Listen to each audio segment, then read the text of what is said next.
I think I mentioned this in a previous video, but I believe it was in another language. I believe it was in a Portuguese speaking video because I want to diversify and reach a wider audience.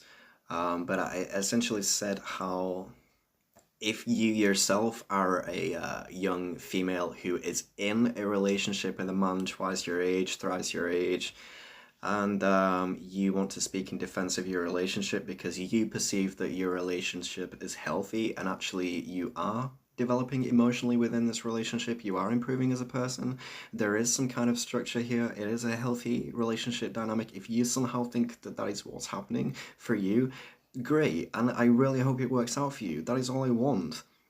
But you have to know that yours is a very exceptional case.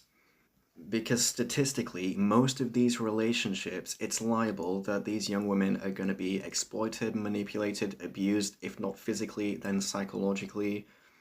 So I would just like to say, if it is working for you, or if you feel that it is, and if this relationship does eventually end and you can come out of it without any lasting psychological trauma, that's great, because I only want the best for you, or else I wouldn't be here making these videos, would I?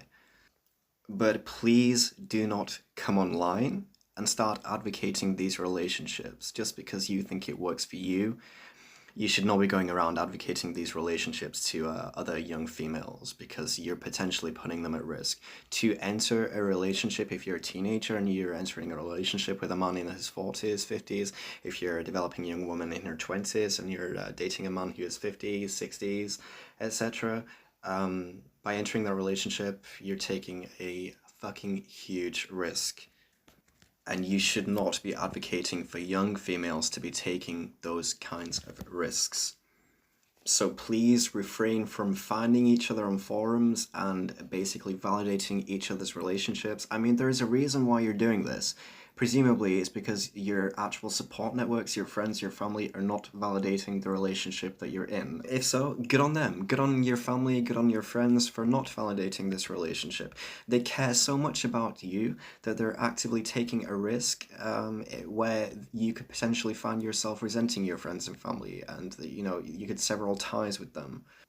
Because ultimately, this is the only way that you're gonna come to learn from your own mistakes, and you'll come back. If they validate the relationship and it becomes abusive and you are being exploited, which in my opinion you are, no matter what, you are by being in a relationship of this nature, they're essentially just enabling you. The entire time that they are not invalidating this relationship, they're just enabling the fact that you're in it. You're never going to learn, you're never going to address your issues, you're never going to develop emotionally, and you're not going to reach a conclusion where you stop to think, hang on a minute, what's actually going on here?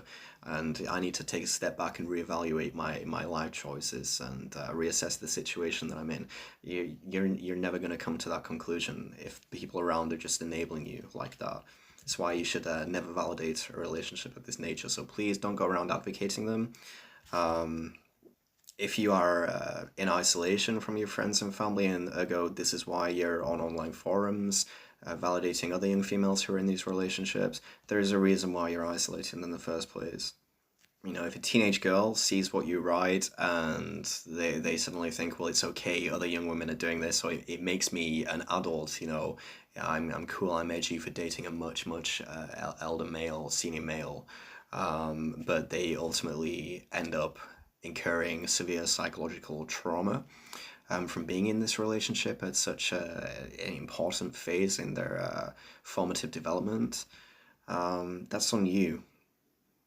That is on you.